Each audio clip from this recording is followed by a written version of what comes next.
I will govern by a simple motto: promises made, promises kept. We're going to keep our promises.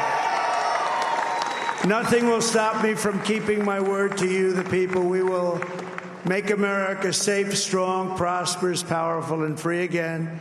And I'm asking every citizen all across our land to join me in this noble and righteous endeavor. That's what it is. It's time to put the divisions of the past 4 years behind us. It's time to unite.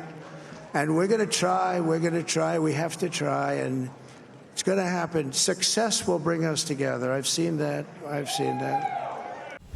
Wow, Donald Trump speaking at his victory speech, ended up being in Florida. What I liked about that was him not talking about the unification of the country, but also in an earlier part of the speech, him talking about, I know that I was spared from those gunshots by a reason, by God, and that's to save this country. And he said there, we've got to try, but now he does have to back that up. All right, well, let's go now to Hugh Riminton, who is in Washington, D.C., where Kamala Harris would have been celebrating, but she isn't. She left. She went home and told her supporters to go home. She'll speak tomorrow. Hugh, how do you account for this Trump victory? Well, it's funny. I went to a Trump rally in Salem, Virginia, just a few days back, and something really struck me about Trump, which I realised I'd overlooked before. As you went through the crowd and spoke to people, everyone had a reason for being there for Trump, but all those reasons were different. And some of the reasons seemed to us to be completely absurd. I spoke to one guy who was wearing a T-shirt that said, "I'm voting for the felon."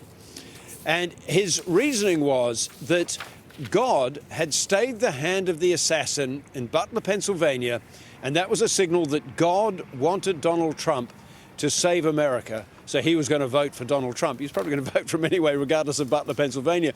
But that's one reason. Other people say it's because he's for free speech. Other people say because it's going to make the economy good again. I spoke to a 91-year-old woman who lamented the way in which families just don't seem to have the right idea about what a family is anymore. She may have been reflecting about her own family, but the sense that old values had somehow been eroded and that Trump was somehow the person who was going to draw that back together again. So the sense you get is that there are many, many kind of rivers by which people can travel on their way to Donald Trump. It may be firearms protection, for example. Whatever those things are, they somehow lead you miraculously to Donald Trump as being the answer. So that's what you get at a Trump rally. Lots of people there for different specific reasons, but they all wind up wanting Trump.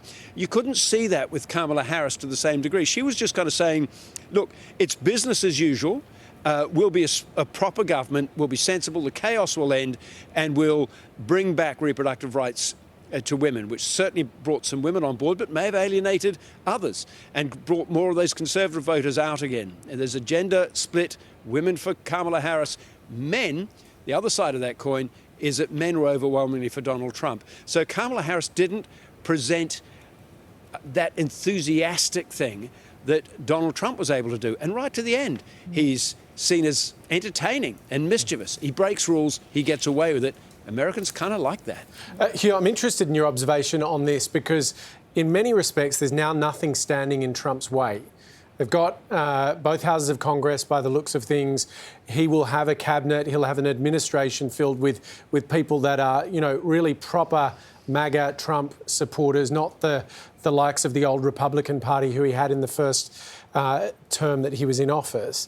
He's made some pretty big promises, and I'm thinking about things like the tariffs, but also migrants, you know, up to 20 million migrants I think he wants to remove from the United States. He's talked about using the military. I mean, how much pressure is on him now to deliver that stuff, and how does that sit with the slightly more unified tone he's delivered tonight?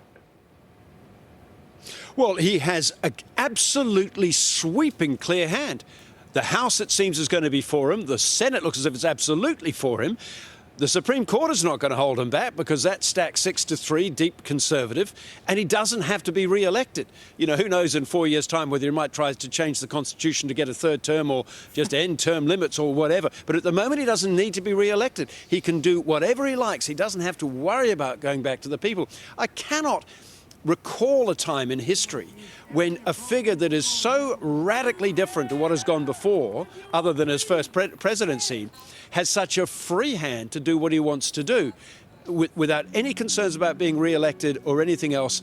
And he doesn't even really care about, unless he's trying to get one of his sons installed to take over his place or something, it kind of ends with him.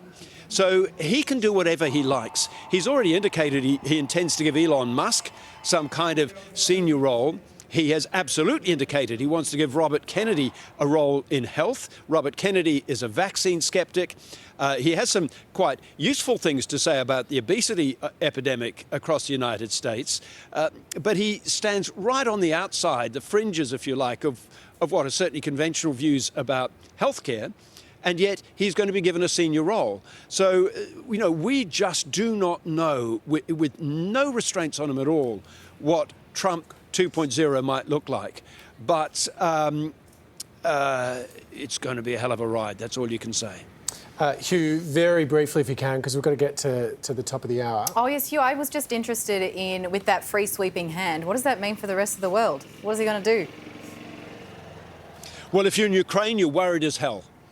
Because he's already said he can solve the war in Ukraine with a phone call. What might that phone call be? It's to Ukraine. It says, we're not going to give any more guns, we're not going to give you any more weapons, we're not going to give you any more money. Pressure them into some sort of arrangement with Putin, which will be to Putin's advantage. That's the only way you can end that war in a hurry. That's just one country. So what's Xi Jinping going to make about it? What might he do with Taiwan? Everything in the world at the moment is in play. So he is unpredictable. There are advantages in being unpredictable because people can't calculate exactly what he might do, but people might just make a judgment. He doesn't want wars. He said that so many times. The rest of the world is going to perhaps feel empowered by him being there. On that optimistic note, Hugh Riminton, we will leave it there End for of the now. world.